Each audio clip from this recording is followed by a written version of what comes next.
Don't even wanna think about it. I don't know what I'd do without it. I only know I live and I breathe for your love. Baby, you came to me. What's up, folks? Welcome to episode number 2. This actually equals 4. Episode number 2 of the Singer Show. We're actually here at 8121 Studios. Famous jazz musician Marcus Johnson. Yeah. This is his studio. We're here recording some fan requested songs for the Collective YouTube channel, which is a channel of myself and some of my artist friends. We're not a singing group, but we're like a clique. Right. We're best friends forever.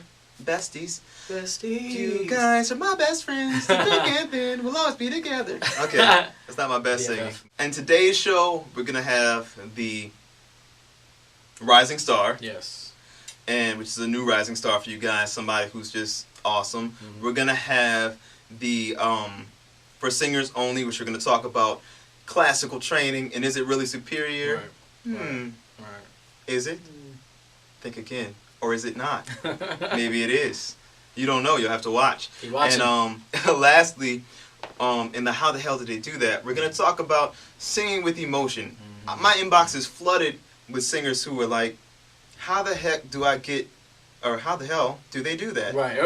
Segmenty. Right. How do you sing with the emotion? How do you get emotion in your voice? Right. I have a nice voice, but I cannot get any emotion. Mm. Well, we're going to give you some tips as to how you can do that. Tips. So, like the way I talked through up into my mix on there. We're going to give you some tips as to how you can do that. Yeah.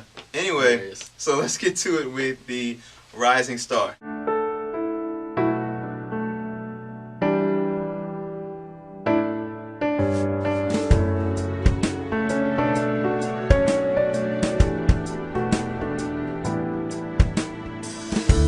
Standing near a parking lot, deciding if I ever should go home. Home is so comfortable. Coffee and a blanket keeps me warm. Can't forget the fireplace. Without it turns into a frigid cave. I made up my mind, not staying outside, 'cause it's cold out. Maybe it's time to say my goodbyes before I go back to home sweet home. Ba ba ba ba ba ba ba ba ba ba ba ba ba ba ba. What I like about Francis's voice is that it's reminiscent of Frank Sinatra. Right. I was thinking that. There's not a lot of the vocal pyrotechnics of you know, I don't know, somebody like a Haley Williams or a Freddie Mercury or a Beyonce or an Usher or Justin Bieber, whatever. He's not going all over the place, but it's his phrasing, it's his tone. He's got like a certain kind of forgive me for using slang like this. He's got a certain kind of swagger to his singing that I like, and he composes stuff that's really cool, and he doesn't go for the typical kind of sound. You can check out Francis at his page. We're going to have the link up here. Whatever it is. Francis Kang. Yes. Check him out. Let him know we sent you. He sent you. You know how we do it. Come on now. Yeah, we have to. Sorry. We always have like a little break afterwards. So, today's For Singers Only show is is gonna be about classical technique. Is it really superior? Right. I get this a lot from people that they say, you know, I wanna learn opera or I wanna do classical training because you know they say if you can sing opera, you can sing anything. Right. But is that really true though? And I'm gonna answer that for you, and the answer is no, it's not. I'm sorry. In last week's For Singer Only segment, I kind of posed a question to you, and this week I'm kind of telling you what it is. Right. And so feel free to comment. Letting you know. But I'm letting you know. I'm letting you know. Let you know the really real. You hear that? Yes. That was so lame. Clap with me, please. That was so 90s. That was such a 90s riff. Anyway, please disregard my random demonstration. I have a couple of pros to classical singing or classical training, and I have a couple of cons. I'm actually going to start with the cons first. Okay. Con number 1. There is no solidarity amongst classical trainers. If you go, in my classical training career, I had 5 different teachers who taught me 5 completely different techniques. And this is so common. There is no such thing as classical training as far as this is what it is. It's going to be the same if I go to you or me or whoever. No. Classical music is a genre of music. So basically any training that trains you to sing this genre of music is classical training. But it can be completely different. I'll give you an example. My first classical instructor instructed me that I was to yawn my throat open as I inhale, push my larynx down, and to squeeze the sound up by tightening up my abs into that open space. I worked with another teacher after this, a coloratura soprano, very successful in Germany before I was born, Annabelle Bernard. She taught that everything should be natural. She didn't even believe in warming up. I had another teacher who taught me that it was all about the back, and that if you expand the back and with the NG tongue position, you sing from the back through the NG and you focus it there. I had another teacher who told me it was all about intercostal support, and I had to flex my ribcage open. Are any of these good or bad? I'm not saying that, whether any of them definitively work or not. My point is, one of the issues I have with classical training is that it's so varied, it's so different. And how good, so it's impossible to say classical training is superior, because what is classical training? Most female vocalists, if they train classically, are taught to sing almost exclusively in head voice.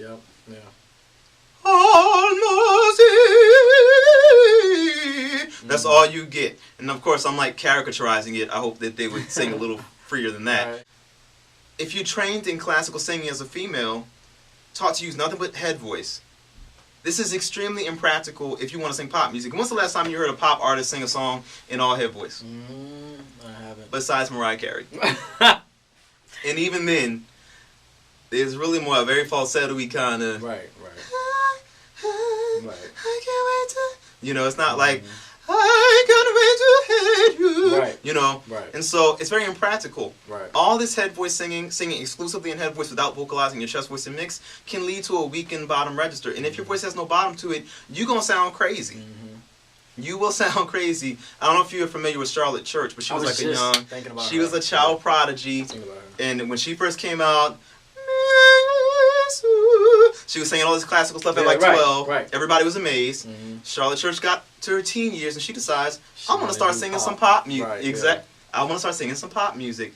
And she got criticized so harshly because she sounded crazy. Did she have a gift? Yes. Did she have a great instrument? Yes. But her approach was completely wrong. You can't try to sing this pop music with a pulled down head voice. Like a bridge. Oh. She didn't know how to approach it. She was used to this open hooty sound, so when it came time to give it some force, she didn't know what to do. And she didn't have any bottom to her voice, and it made her voice sound, she had a disconnected head voice, and she sounded like an opera singer, pop star wannabe. And so, could she have sung the other kind of music? Yes, but she didn't have that coordination. So my thing is, as a female studying opera, if you're going to study classical style of singing, if you want to remain versatile, I strongly suggest that you also leave yourself open and receptive to other techniques. So that being said, not all classical teachers are crappy. There are good ones. Can you say that again, please? Because I just feel that somebody is not going to get it. Before I get bashed with all the hate mail of, my classical teacher is great, and he sings better than you. And not all classical teachers are crappy. There are some fantastic classical teachers. Classical training in itself is not superior or inferior. It very much so depends on who is training you. It's really that simple. All right, and we're back. And depending on how I edit this, we might never have left. So it's funny. On today's, how the hell do they do that? What we're gonna be talking about. What we're gonna be talking about is emotion. Now, my inbox was flooded last episode with people saying, you know, you guys were talking about what makes a great singer. I think emotion makes a singer great, but I have no emotion to my voice. Mm-hmm. I have none. Why am I being so extra right now and dramatic? I don't know. Maybe I'm thinking about emotion. Right, exactly. But I get that a lot, and it's hard because emotion is not really like, it's not a technical thing that can be measured with scientific instruments. Right. Like, we know if the chords are closing or not, if the vocal cords are closing. We know if we can measure breath and all this other stuff. Emotion is a very subjective thing. It is. But there's a couple of points that I want to go through to talk about why it seems like some singers are better connected than others. Check me out. This might help you singing with some emotion. Do it. I'm about to throw Michael Bryant under the bus. Michael W. Bryant under the bus. I'm throwing him under the bus.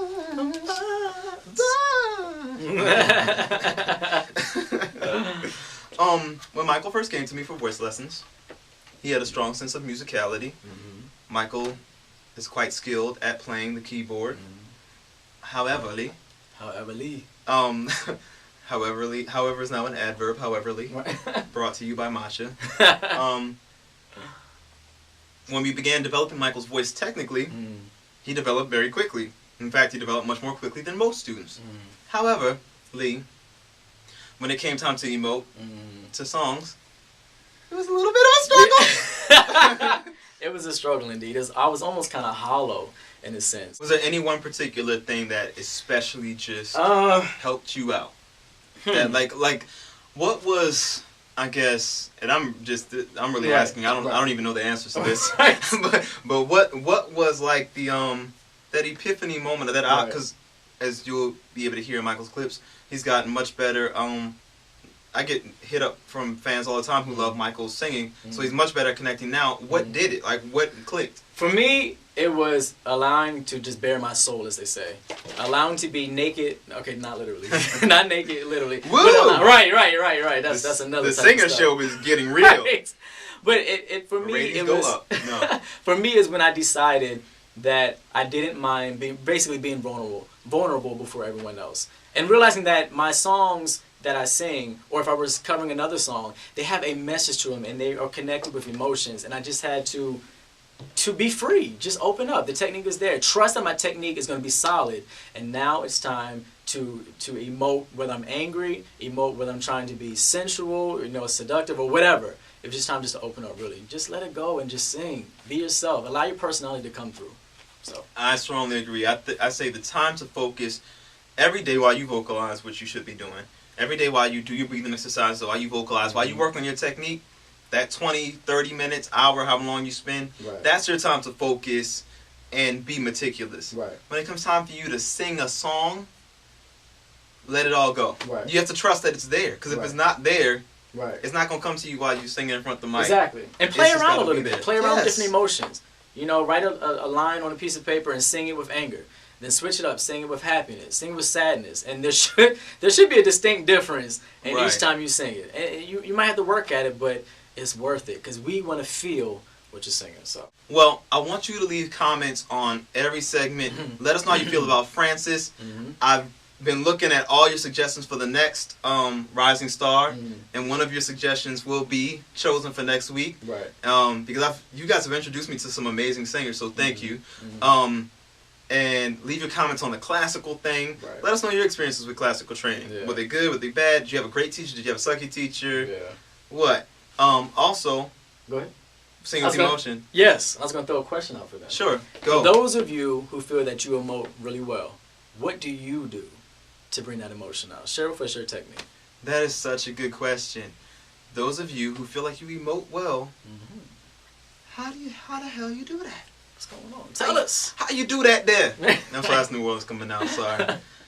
With you by my side,